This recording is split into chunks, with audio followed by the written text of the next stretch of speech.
This is one piece of gear you should not go cheap on. So guys, today's video we're going to talk about the Bare IFAK kit. This is the 2.0 minimum. I'm going to show you guys what's inside this piece of gear, but let me tell you something. I back this gear 100%. This is possibly one of the best built, toughest first aid kits that I have come across. Now, is it cheap? No. We're going to talk about that a little later, but let's dive into what's inside. So guys, as you can see with this kit, you have a tourniquet on the outside and shears on the other side. Now, I'm going to tell you this tip right now. When you get the shears, these things fall out of the molly webbing here because they leave it on the outside. So what you need to do is tuck the one part of the shear underneath the cover that comes off like so, right? So now the shear's exposed. But if you don't tuck it underneath the cover, it just so happens to fall out on its own. So we're going to put that to the side. Now these shears are pretty good. I haven't had to use, I used them on like bullshit, but I haven't used them on anybody's clothing yet. But I'm going to go on a limb and then say it's good. Now, when you open this pouch, guys, as you can see, you got this red tab right here. This red tab allows you to pull it out a lot quicker. Now, their older model didn't have the red tab, and you had to sort of fight with it to get it out. Thank God that they added this in because it makes deployment a lot faster. When you're in a medical situation, guys, it depends on the situation, but 9 times out of 10, you want to be able to rock and roll as fast and easy as possible.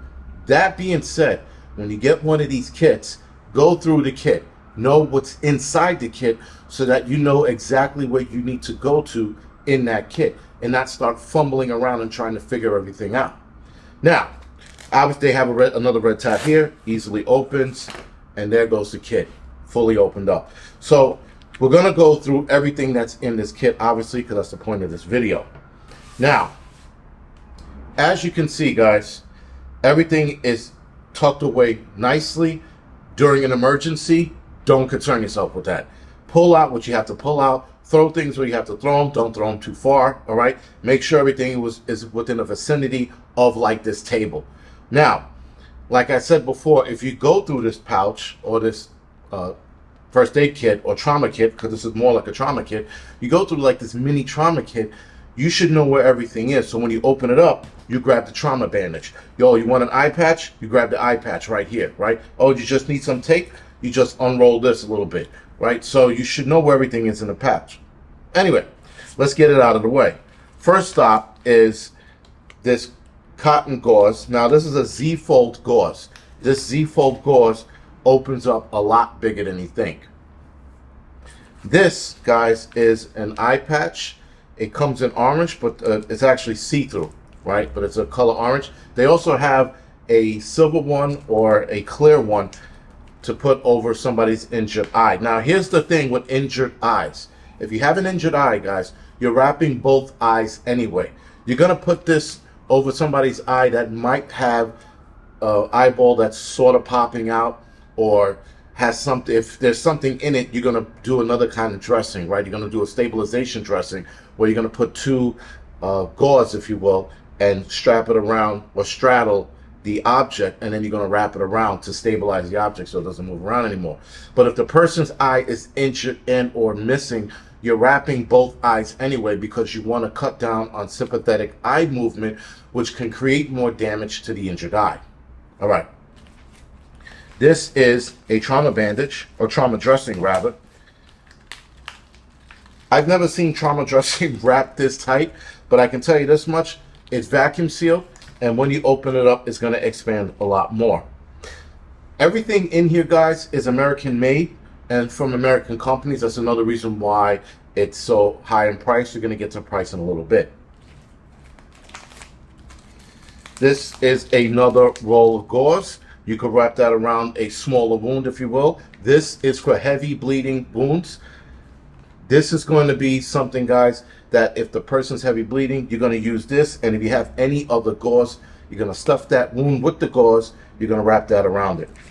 These are gloves. Now, the one problem with gloves, guys, is that something like this is packed kind of small. I would either A, open it, or pack my own at the top of the pack. I'll show you what that looks like in a little bit. This is quick clot dressing. This is a pen, especially good for marking the tourniquet. If I can get this out. Everything came out with ease. The pen is giving me shit. Or marker, rather, right? So that's a Sharpie. These are Band-Aids. Obviously, this is the Band-Aid pouch. But for smaller injuries, minor injuries, right? Clearly, guys, a lot of trauma kits should have personal built trauma kits. Whether you buy one from Bear or whoever it is, they should have a Band-Aid pouch in it. These are for smaller cuts, obviously, and wounds. You don't want to open up a trauma kit and all you have is trauma stuff in there. This is more gauze. And again, you're going to put, these are smaller gauze, by the way. And there is also a first aid burn treatment in here as well with the gauze. This is called Halo. Now, this is pretty cool. Back in my days, when I was in EMT, we used to address gunshot wounds that were either through and through the lungs with a piece of plastic that we taped on 3 sides. And we left an opening for the blood and air to escape. This already has the air escape built into it so that when you put it right over the gunshot wound, now keep in mind, guys, you have to wipe it down with one of these gauze. If somebody is shot in the chest, you got to wipe as much of the blood as you can away. Put this over the chest to prevent air getting trapped inside the chest cavity, crushing the lung, and then ultimately crushing the heart. Now, these are more like antiseptic wipes. This is iodine in here. You got some antibiotic. You got sting relief in case you get stung by like a bee or something. Or for those people who are like really sensitive to mosquitoes, that's in there as well.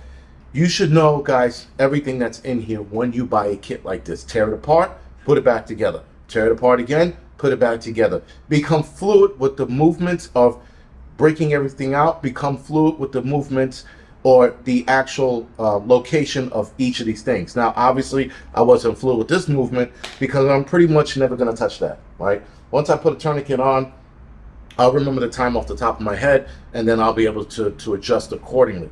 But if you are not very confident in tourniquet or times, or you just because the situation's too bad, yes, write the time down on the tourniquet, which should be here.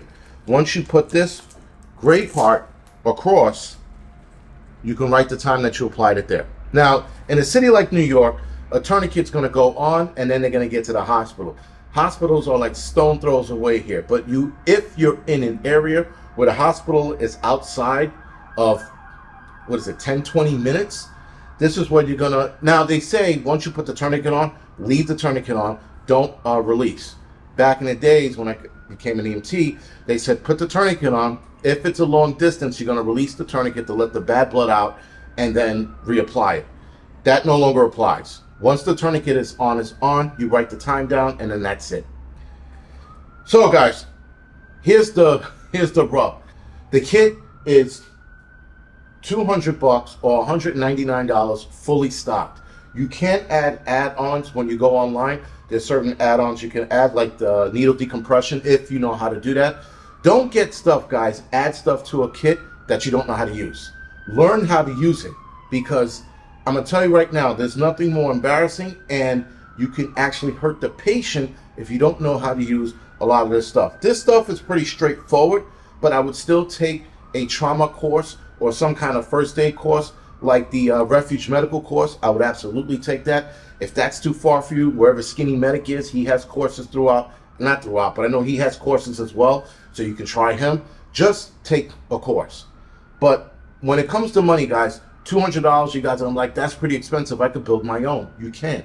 You absolutely could. But this is sturdy stuff. This is American-made stuff. Everything here is American-made outside of maybe the Sharpie.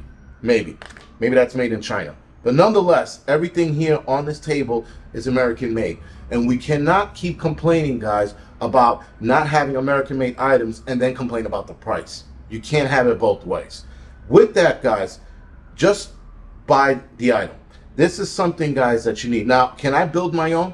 Absolutely. But this came packaged in a way I would never have thought of. My own medic package that I have packed together is a little different from this, but I like the way this is set up. And you guys are going to like the way this is set up too. Now, again, this comes in multiple colors, so you have a variety of colors to choose from. Back when I was looking online, they only had like maybe 4 or 5 colors. I think they're up to like 8 now, something like that. So again, look into this, go on their website and float around. Because guys, you have to spend the money to protect yourself, right? You guys are going to spend upwards of $1,000 on a rifle, but you don't want to have a medical kit on deck. Now, could you go online and buy a cheaper medical kit? You could, but you are undoubtedly going to pay the price. I bought a cheap medical kit just to test it out, and damn near everything fell apart. And here's the worst part about it. Their trauma bandage sort of fell apart like cotton. Like once it got wet, it fell apart and it looked like shit. That in itself can also hurt the patient because that can end up being an infection down the line. So again, guys, American-made stuff. This is the angle, or this is the company I would wholeheartedly go with, and I am backing. I don't put my name on much, guys. I don't stand by a lot of shit. I do a few videos on it, as you can see. I stand by this. Anyway, guys, this is the Angry Prepper. Thank you for watching.